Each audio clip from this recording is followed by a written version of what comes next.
किसी भी मनुष्य के अंदर हजारों ऊर्जा के प्रवाह होते हैं, जिनमें 3 प्रमुख हैं। रीढ़ की हड्डी में बाईं ओर चलने वाले ऊर्जा प्रवाह को ईड़ा नाड़ी या चंद्र नाड़ी कहा गया है।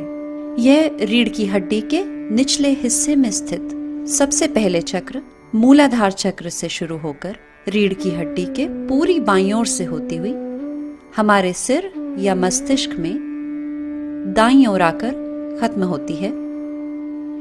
इसके ठीक विपरीत रीढ़ की हड्डी में दाईं ओर चलने वाले ऊर्जा के प्रवाह को पिंगला नाड़ी या सूर्य नाड़ी कहा जाता है और यह मूलाधार के ऊपर स्थित स्वादिष्ठान चक्र से शुरू होकर रीढ़ की हड्डी के पूरी दाईं ओर से होती हुई हमारे सिर या मस्तिष्क में बाईं ओर आकर समाप्त होती है।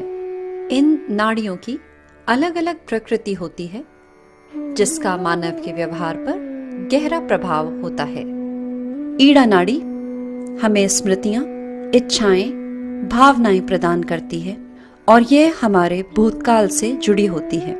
और पिंगला नाड़ी हमें कार्य शक्ति प्रदान करती है, जिसकी मदद से हम अपनी इच्छाओं पर कार्य करते हैं, योजनाएं बनाते हैं। इसलिए यह हमारे भविष्यकाल से संबंध रखती है।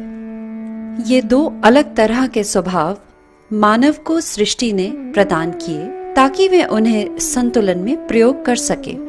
पर जब भी कभी हम इन शक्तियों या इन ऊर्जा प्रवाह को जरूरत से ज्यादा इस्तेमाल करते हैं तो इनमें असंतुलन आने लगता है। ईड़ा नाड़ी के असंतुलन से ग्रस्त व्यक्ति जल्दी उदास, हताश, निराश होने लगता है। ऐसे व्यक्तियों के इस स्वभाव से शरीर में जोड़ों के दर्द जैसी समस्याएं उत्पन्न हो सकती हैं। इसके विपरीत पिंगला नाड़ी प्रधान व्यक्ति का स्वभाव सूर्य की तरफ ज्यादा होता है और इनमें गुस्सा, तेजी जैसी समस्याएं ज्यादा पाई जाती हैं। इसके चलते शरीर में उच्च रक्तचाप जैसी समस्याएं उत्पन्न हो सकती हैं। ईड़ा और पिंगला में आए असंतुलन को ठीक करती है रीढ़ की हड्डी के ठीक बीचों बीच स्थित सुषुम्ना नाड़ी। यह नाड़ी रीढ़ की हड्डी के नीचे स्थित त्रिकोणाकार अस्थि से शुरू होती है और सहस्त्रार चक्र या तालु भाग पर आकर समाप्त होती है।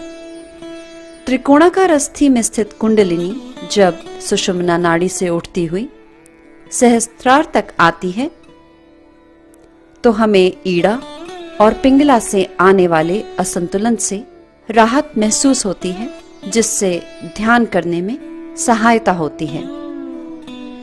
तो अब हम श्री माताजी निर्मला देवी द्वारा बताई हुई प्रक्रिया से ईड़ा नाड़ी और पिंगला नाड़ी को संतुलन में लाने का प्रयास करेंगे। सबसे पहले ईड़ा नाड़ी के संतुलन के लिए बाएं हाथ को गोद में हथेली ऊपर की ओर रखते हुए आराम से रखेंगे और दाएं हाथ को धरती पर रखेंगे। दायां हाथ हथेली की तरफ से धरती को पूरा छूते हुए इस स्थिति में बैठेंगे और यहाँ श्री माता जी से प्रार्थना करेंगे। श्री माता जी, कृपया करके मेरे अंदर बाईं ओर से आने वाले असंतुलन को धरती तत्व में विलीन कर दीजिए। और अब कुछ देर इसी स्थिति में बैठेंगे जिससे कि धरती तत्व अपना कार्य कर सके।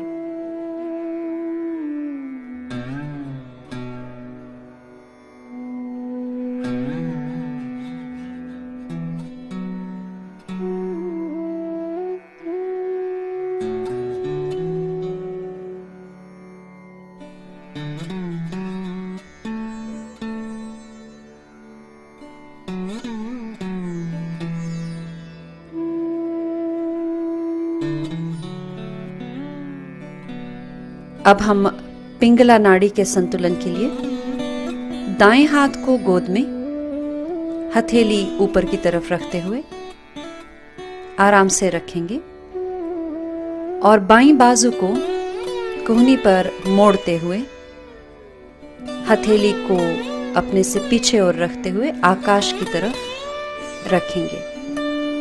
यहाँ श्री माता जी से प्रार्थना करेंगे, श्री माता जी कृपया करके मेरे अंदर दाईं ओर से आने वाले असंतुलन को आकाश तत्व में विलीन कर दीजिए। कुछ देर इसी स्थिति में बैठेंगे और आकाश तत्व को अपना कार्य करने देंगे।